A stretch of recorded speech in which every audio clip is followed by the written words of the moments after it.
Bueno, la educación colombiana tiene muchísimos retos, ¿verdad? Eh, Quizás uno de los países que en el papel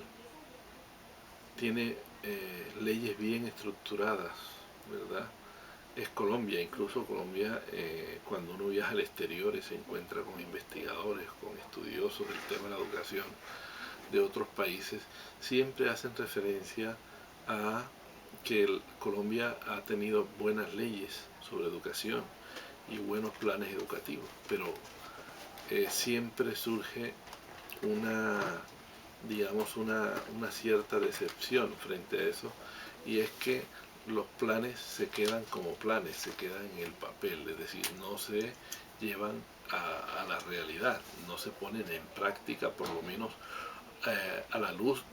de esas leyes y de esos planes. Es decir, siempre hay una diferencia entre lo que la ley propone y lo que realmente se hace en el plano de la realidad educativa. Entonces, nunca, digamos, desafortunadamente, si se hubiesen cumplido a cabalidad muchas de las leyes que en el pasado se han formulado, quizás la educación estuviera en otras condiciones. Pero en la práctica no se han podido llevar a cabo muchas de esas leyes que se han formulado, digamos, de una manera más o menos adecuada, ¿verdad? O digamos, en función de las necesidades educativas de la población colombiana. Entonces, eso quiere decir que se han quedado muchas cosas sin realizar, que hay muchos retos, ¿verdad? En el campo, por ejemplo, de la cobertura, en el campo de la adecuación de instituciones educativas, en el campo de la dotación de esas instituciones educativas en cuanto a recursos, en cuanto a formas, en cuanto a ayudas, en cuanto a apoyos pedagógicos, etcétera, etcétera. Hay retos en relación a una mejora en las condiciones salariales y en las condiciones prestacionales de los docentes. Y particularmente en Colombia, dada la historia de violencia que ha habido en el país, hay un reto tremendo para la educación y para los educadores, que es el tema de las zonas de desplazamiento y zonas de violencia en la cual muchos profesores han tenido que emigrar, muchos profesores han salido amenazados, muchos profesores incluso han sido asesinados, ¿verdad?, por las circunstancias que el país vive. De tal manera que son muchos los retos que tiene Colombia en el campo, por ejemplo, de educación superior, el tema del aumento de la cobertura, el tema del desarrollo de la investigación, el tema del apoyo a la investigación y al desarrollo tecnológico. Nos encontramos todavía muy alejados de países que dedican mucho más porcentaje del Producto Interno Bruto para el desarrollo de la ciencia y la tecnología. Es decir, son muchos los campos en el cual, por ejemplo, en el caso de Colombia, hay una deuda todavía en relación a la primera infancia, en relación al derecho que los niños tienen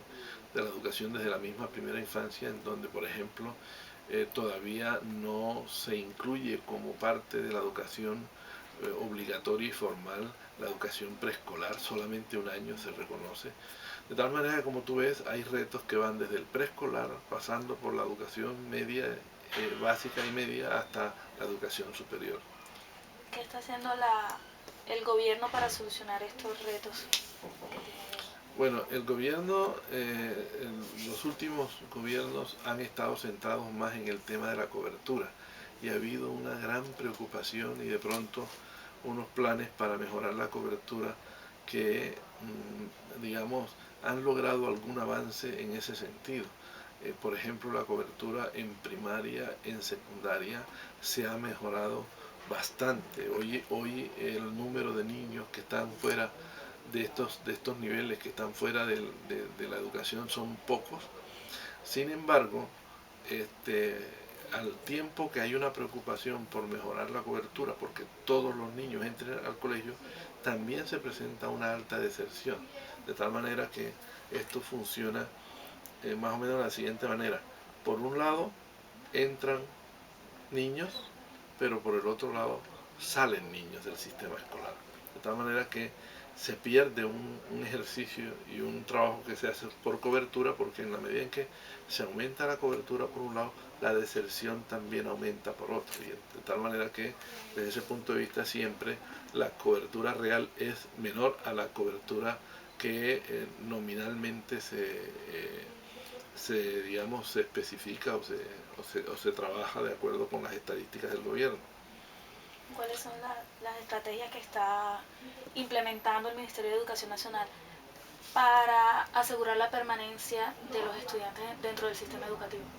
Bueno, en relación a la pregunta que me hacías, que está conectada con esta, te decía que la preocupación ha sido sobre todo por cobertura, pero muy poco sobre calidad,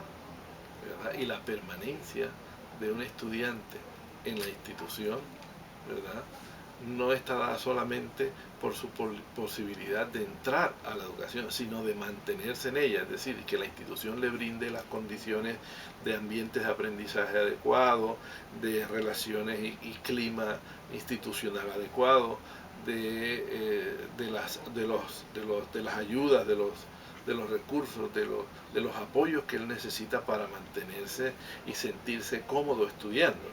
Entonces,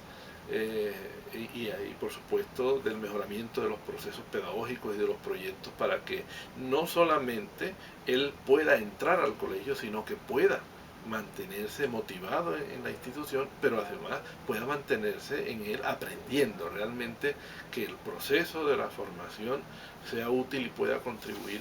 a los objetivos que la educación tiene. Y en ese sentido, pues ha habido algunas políticas que han intentado trabajar en ese sentido. Por ejemplo, ha habido una preocupación porque en los niños de transición y de primaria, por ejemplo, las instituciones que de bajos recursos o niños de bajos recursos puedan tener una merienda reforzada, puedan tener, por ejemplo, un almuerzo, puedan mejorar el aspecto nutricional, porque muchos de esos niños a veces llegan al colegio sin desayunar. Entonces, allí ha habido algunas intenciones, algunos progresos en ese sentido, pero que todavía el reto sigue y todavía hay mucho que trabajar en ese sentido. Creo que el cambio fundamental es pasar de la preocupación de la cobertura a una preocupación de la calidad, de verdad, del mejoramiento de la calidad en todo, de la manera más integral posible, de los estudiantes en las instituciones. Bueno, eso fue en cuanto a la primera infancia. ¿Qué está haciendo el Ministerio de Educación por la educación superior o la educación colombiana para las evaluaciones internacionales que realizan? La preocupación de las evaluaciones internacionales sigue vigente en la medida en que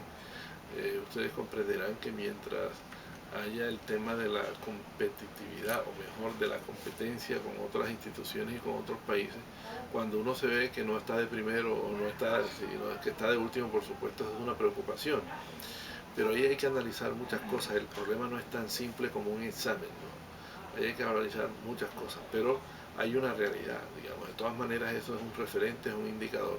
que nos dice que nosotros, y si hablamos de la costa atlántica o del Caribe, pues desafortunadamente, en efecto, tanto en las pruebas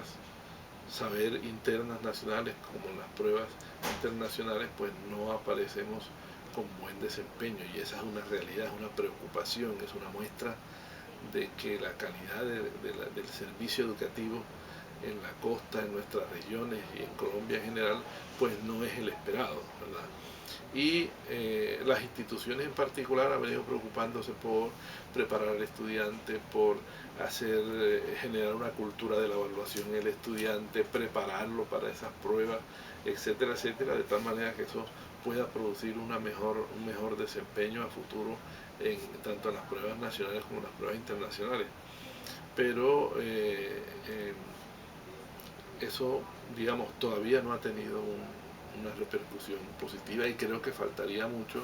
para que realmente se genere, para que las instituciones, digamos, tengan todos los implementos, todos los recursos y a su vez la dedicación y las estrategias pedagógicas necesarias para que no sea el desempeño de los estudiantes, no sea producto de una preparación específica para una prueba, sino que sea realmente el desarrollo que deben tener todo estudiante que llega a una institución educativa. Bueno, para finalizar, ¿qué está pasando con la educación en Colombia en estos momentos y los proyectos que se vienen dando de tratar de comercializar la educación o de privatizarla para... Bueno, esa pregunta que tú me haces es muy importante porque está calentita, es decir, el gobierno acaba de decir, acaba de, digamos, de cambiar la idea inicial de un proyecto que pretendía presentar al Congreso para que la educación superior pudiera ser comercializada, pudiera quedar en manos de grupos económicos con intención de lucro, con ánimo de lucro, y eso por supuesto iba a tener unas repercusiones negativas grandísimas para la educación superior, y prueba de ello precisamente son los levantamientos y movimientos sociales que hoy se están viendo tanto sobre todo en Chile, que precisamente exactamente el modelo que se quería implementar aquí es el modelo precisamente que en Chile se había implementado hace unas décadas atrás y que hoy tienen como consecuencia esos movimientos sociales. Yo creo que el gobierno a buena hora pudo darse cuenta de las repercusiones políticas y sociales que eso podía tener a futuro y tuvo digamos, la adecuada, tomó la adecuada decisión de quitar eso dentro del proyecto, y eso por supuesto ha generado una cierta tranquilidad en la comunidad educativa, en los rectores tanto de instituciones privadas como oficiales, porque indudablemente digamos, la idea que se tenía inicialmente con seguridad que iba a tener unas repercusiones negativas para el sistema educativo superior en Colombia.